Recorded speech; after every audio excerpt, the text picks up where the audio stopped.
Olá, amigos. Vamos iniciar a aula número 12 do nosso curso de Introdução ao Estudo do Espiritismo. Hoje iniciaremos o módulo 2 e veremos a biografia do nosso mestre Allan Kardec.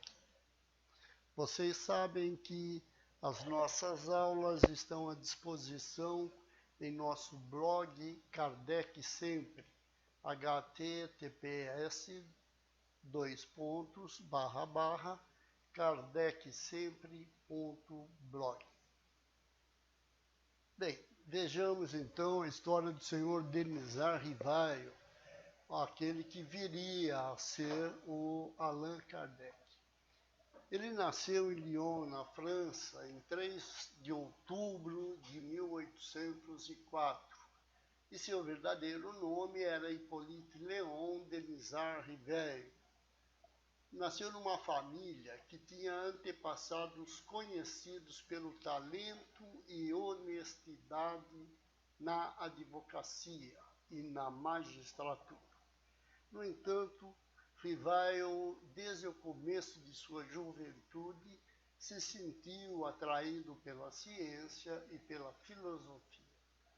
Assim que terminou em Lyon os seus primeiros estudos, ele foi para Yverdon, na Suíça, completar sua formação com o célebre professor Pestalozzi, de quem cedo se tornou um dos mais eminentes discípulos. Quando Pestalozzi era convidado pelos governantes europeus para fundar escolas ou reformular o sistema de ensino, ele deixava o Denisard Rivaio tomando conta da direção da escola na Suíça. Então já era um elemento de confiança do professor Pestalozzi. O Rivaio já era bacharel em letras e em ciências e doutor de medicina, tendo feito todos os estudos médicos e defendido brilhantemente sua tese. Conhecia muito e falava corretamente 5 idiomas além do francês. O jovem Denisard Rivaio era um rapaz bom, digno e com humor jovial. A gente sempre vê as fotografias, imagens do Kardec como uma pessoa muito séria, né? No entanto, a história diz que ele era uma pessoa alegre, jovial, né? Mas aquelas poucas fotos dele ou imagens dele mostram ele sério. Ele vivia em Paris exercendo a carreira pedagógica quando encontrou a senhora Amélie Baudin, professora, com quem se casou em 6 de fevereiro de 1832. A Amélie é que iria acompanhá-lo toda a trajetória de Allan Kardec, fazendo os livros, codificando as obras, foi o braço direito de Kardec, né? Com certeza, ela foi fundamental para que essa missão de Allan Kardec fosse completada. Certamente a missão dela era justamente viabilizar o trabalho de Allan Kardec. Então, a senhora Amélie, merece todo o nosso respeito e nosso reconhecimento pelo trabalho que fez, né? É coautora do Espiritismo. Durante a vida profissional do Allan Kardec, ele publicou diversas obras, deu aula de fisiologia, astronomia, química e física. Ele tinha, então, uma visão muito ampla da ciência, né? Ele conseguia entender muitos aspectos do universo, de como que as coisas funcionavam, dentro, é claro, dos conhecimentos da época, que iriam fatalmente influenciar em sua obra, né? Mas ele era uma pessoa de muitos conhecimentos. As obras de Denisard Ribeiro foram adotadas pela Universidade de França e, com as vendas de seus livros e com seu trabalho de professor, ele conseguiu uma boa condição financeira. Dessa forma, seu nome já era conhecido e respeitado e seu trabalho muito valorizado, muito antes que ele imortalizasse o nome de Allan Kardec. Então, Allan Kardec não foi, de repente, alguém que surgiu e resolveu fazer o espiritismo, né? Allan Kardec foi aquele que já era uma pessoa de grande sabedoria, de muito conhecimento, que já tinha se realizado profissionalmente, que dominava idiomas, era uma pessoa, um sábio da época, sem dúvida alguma, um profundo conhecedor de filosofia e uma pessoa que tinha que ser desse jeito para poder entender, absorver o espiritismo e conversar com espíritos e conversar com mentores espirituais para trazer uma doutrina dos espíritos para a Terra. Então, Denisard Ribeiro, que seria Allan Kardec, já tinha se imortalizado como profissional, como pedagogo, como professor, já tinha se imortalizado como filósofo. Então, era uma pessoa extremamente gabaritado quando iniciou o seu trabalho na codificação do espiritismo. Mas o Ribeiro era um estudioso de magnetismo, né? O magnetismo, vamos simplificar bastante aqui, é esse poder que algumas pessoas têm ou desenvolvem de passar fluido vital para outra pessoa, através, pode ser, da imposição de mãos, mas é um trabalho da pessoa só, né? Não é um passe magnético. O passe, normalmente, estão juntados ao fluido vital do indivíduo, que seria o magnetismo, mais os fluidos de espíritos que estão apoiando o médium, o passista, nesse momento. Então, os magnetizadores, teoricamente, né, ninguém sabe se tem espírito dando passe simultaneamente ou não, né? Mas os magnetizadores supunham que era só a força deles. Bom, voltando lá então, Ribeiro era um estudioso do magnetismo. Em 1854, ouviu pela primeira vez falar nas mesas girantes, a princípio pelo Sr. Fortier, que era um magnetizador. Como observador sagaz que era, buscou explicações para os fenômenos que observava nas reuniões das mesas girantes. Assim foi no período de 1854 a 1856, passou 2 anos, que Ribeiro começou a acompanhar as reuniões que já ocorriam nos salões de Paris e iniciou seus primeiros estudos no que viria a ser o espiritismo. Era uma festa tremenda naquela época, o fenômeno das mesas girantes, né? As mesas em salões de festas levantavam, batiam no chão, iam até o teto, Então, era uma série de fenômenos que ninguém procurava saber o que estava por trás daquilo, o que estava ocasionando, qual era a causa daquelas mesas se comportarem, né, entre aspas, comportarem daquela maneira.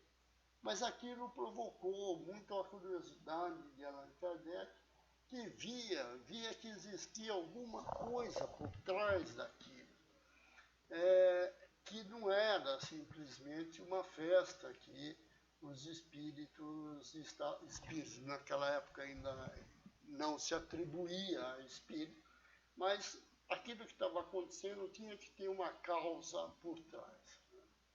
Então, Kardec aplicava o método da experimentação.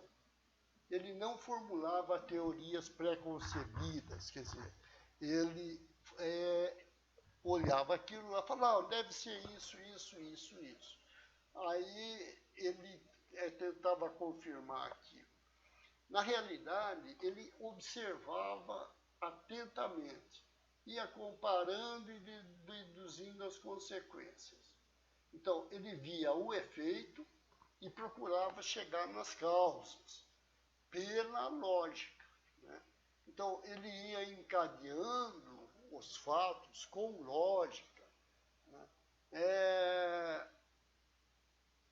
Não admitindo como válida uma explicação, a não ser quando ela podia resolver todas as dificuldades da questão. Então, se restassem dúvidas quanto pode ser isso, pode ser aquilo, tinha que ser provado, né? Então, quando era provado, ele aceitava aquilo como um fato. Aí Kardec compreendeu a importância e o alcance do assunto que ele estava estudando. E ele agia sempre com respeito e com muita cautela, percebendo que estava diante de algo que traria uma completa revolução nas ideias e nas crenças, trabalhava com seriedade, dedicando-se com perseverança ao estudo dos fenômenos, procurando extrair consequências filosóficas, não se deixando arrastar pelas ilusões e pelo clima de brincadeira que dominava os salões de Paris. Allan Kardec viu naquele fenômeno das mesas girantes que existia muita coisa mais por trás, porque aquelas mesas se comportavam de maneira inteligente, faziam perguntas e elas respondiam. Então, ele entendeu que existia por trás daquela causa inteligente, tinha que ter um ser inteligente, né? Os efeitos respondiam perguntas. Então, mesa não sabe falar, mesa não sabe pensar, mesa... Então, quem estava fazendo aquilo, né? E isso, então, foi o ponto que levou Kardec realmente a entender que existiam seres inteligentes que manuseavam aquelas mesas no sentido de chamar a atenção mesmo, né? Mas vamos continuar. Rapidamente, Kardec percebeu que os espíritos, que são as almas dos homens que viveram na Terra, não tinham a completa sabedoria da ciência. Então vamos lá, Kardec entendeu que existiam seres inteligentes por trás daqueles fenômenos. E quando ele perguntou quem era que estava fazendo aquilo, ele recebe a resposta que eram os espíritos dos homens, os gênios que eles chamavam também naquela época. E Kardec vai conversando com eles e questionando e perguntando, e Kardec percebe que não é porque morreu que virou gênio, né? Não é porque morreu que virou sábio. Então, Kardec vai percebendo que existem diferentes níveis intelectuais de espíritos, muito semelhante ao que acontece no nosso mundo. No nosso mundo, nós temos pessoas ignorantes, temos pessoas sábias, temos pessoas intermediárias, aí existem todos os níveis intermediários. Então, Kardec começou a não acreditar na infalibilidade dos espíritos e sempre buscava confirmar as informações que recebia com diferentes espíritos. Então, Kardec teve um trabalho danado, porque ele ficava comparando as respostas que eram feitas a perguntas em diferentes locais do mundo. Ele encaminhava perguntas, os médiuns recebiam, os espíritos recebiam as perguntas, e aí eles anotavam as respostas e mandavam para o Kardec. E o Kardec precisava comparar tudo aquilo para ver o que podia ser verdade, o que não podia ser verdade. Kardec dispensou a maior parte das perguntas e respostas que elaborou, que foram elaboradas por ele e respondidas por espíritos, porque não eram confiáveis, né? Ele dizia que era preferível rejeitar uma verdade do que aceitar uma mentira. Mas Kardec vai dizer no texto, autoridade da doutrina espírita, controle universal do ensino dos espíritos, que está disponível na Kardecpedia. Uma só garantia séria existe para o ensino dos espíritos: a concordância que haja entre as revelações que eles façam espontaneamente, servindo-se de grande número de médiuns estranhos uns aos outros e em vários lugares. Então, feita uma determinada pergunta, as respostas tinham que ser iguais quando vinham de diferentes médiuns que não se conheciam, que estavam em diferentes locais. Porque a resposta tinha que ser a mesma, não é? Kardec perguntava, por exemplo, como é em tal lugar, assim, assim, assado. O lugar a que todos os espíritos iriam se referir era o mesmo. Então, tinha que ser semelhante às respostas, né? Não poderia um falar é redondo e o outro falar não, é quadrado, cheio de quina, né? Então, o Kardec tinha um trabalho muito grande selecionando as respostas. E, assim, mais de 10 médiuns prestaram sua ajuda a esse trabalho. E sua obra surgiu de uma extensa convergência. Então, só aquelas respostas que convergiam para o mesmo ponto é que foram utilizadas na elaboração do Livro dos Espíritos.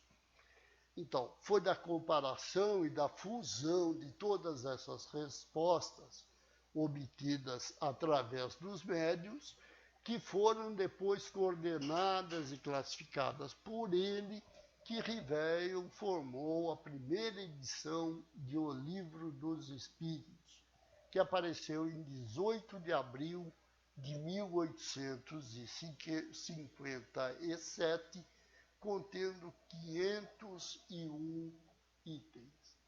Nós vamos ver que na segunda edição de O Livro dos Espíritos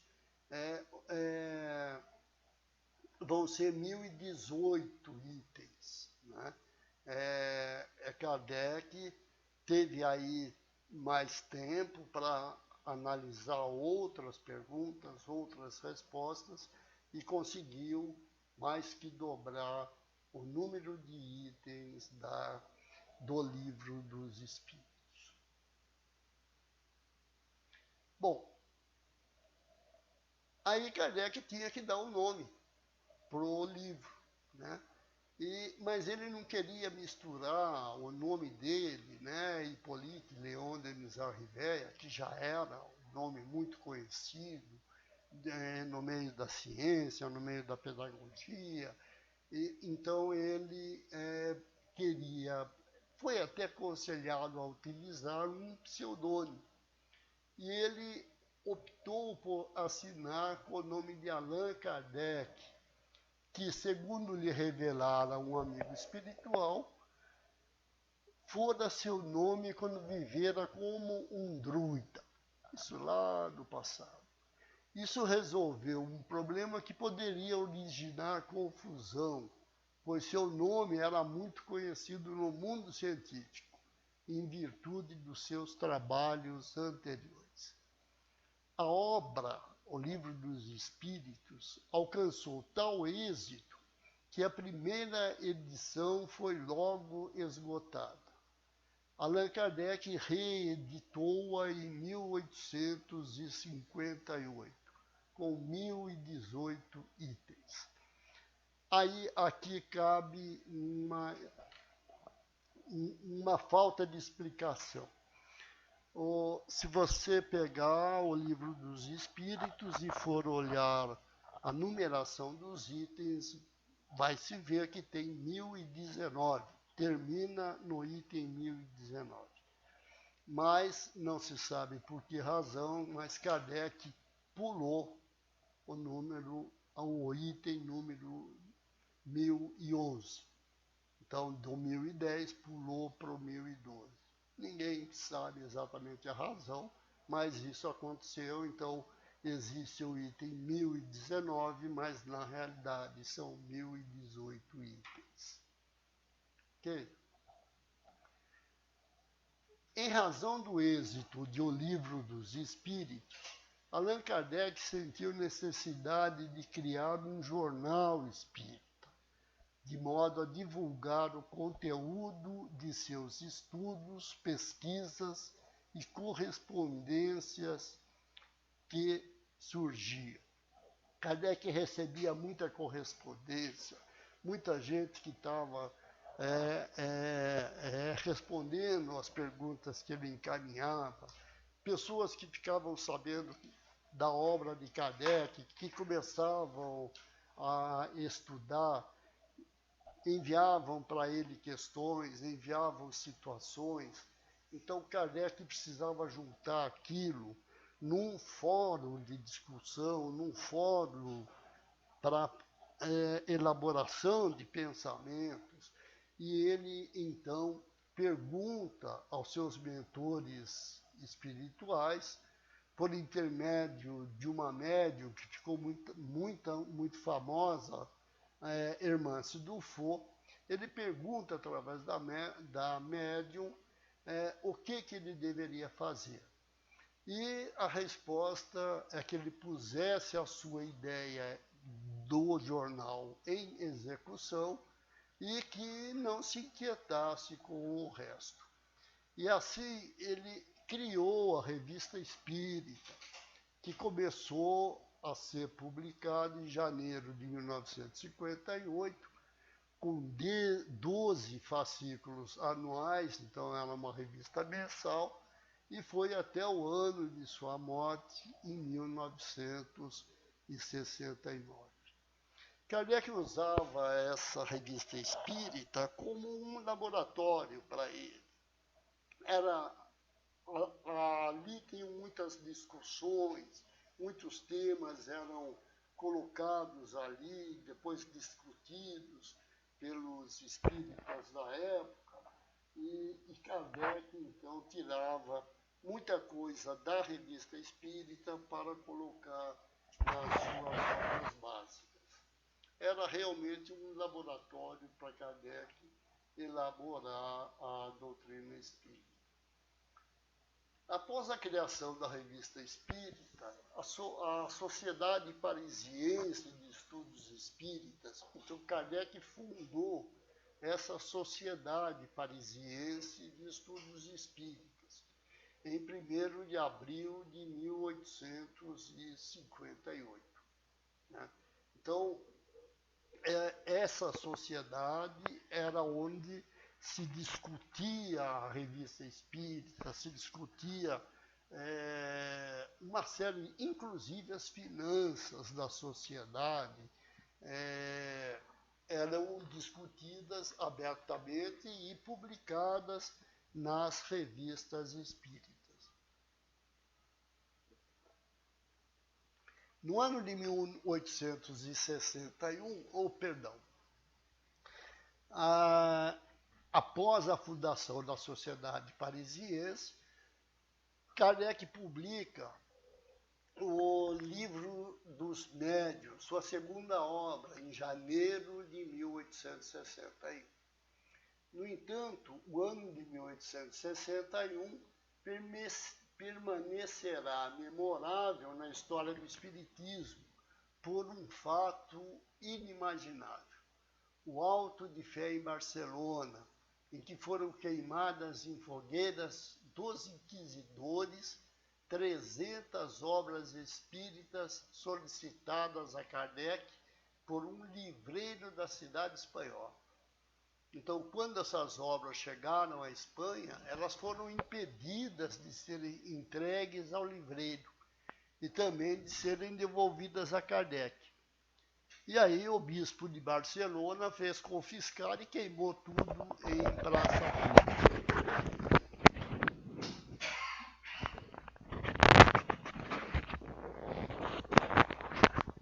No entanto, uma multidão se aglomerou em torno da praça e que foi realizada a fogueira. Quando o padre e seus ajudantes se retiraram, muitas pessoas se acercaram da fogueira e apanharam pedaços que sobraram dos livros. O acontecimento foi bastante noticiado, conquistando um grande número de adeptos para o espiritismo. Então foi uma difusão, uma divulgação, um marketing tremendo da obra de Kardec, esse episódio do bispo de Barcelona.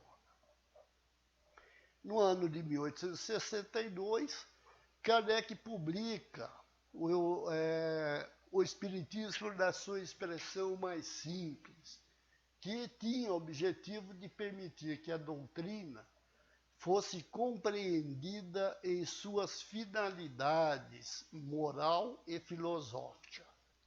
Em abril de 1864, publica um livro ao qual deu o nome de Imitação do Evangelho segundo o Espiritismo, com a explicação das máximas morais do Cristo, sua aplicação e demonstrando sua concordância da doutrina cristã com o Espiritismo.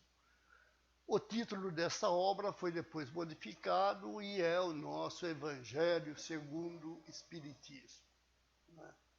Depois disso, Kardec lançou o livro O Céu e o Inferno, uma grande obra, ou A Justiça Divina segundo o Espiritismo, que foi publicado em 1865. Em 1868, ele publica seu último livro, A Gênese, Os Milagres e as Predições segundo o Espiritismo.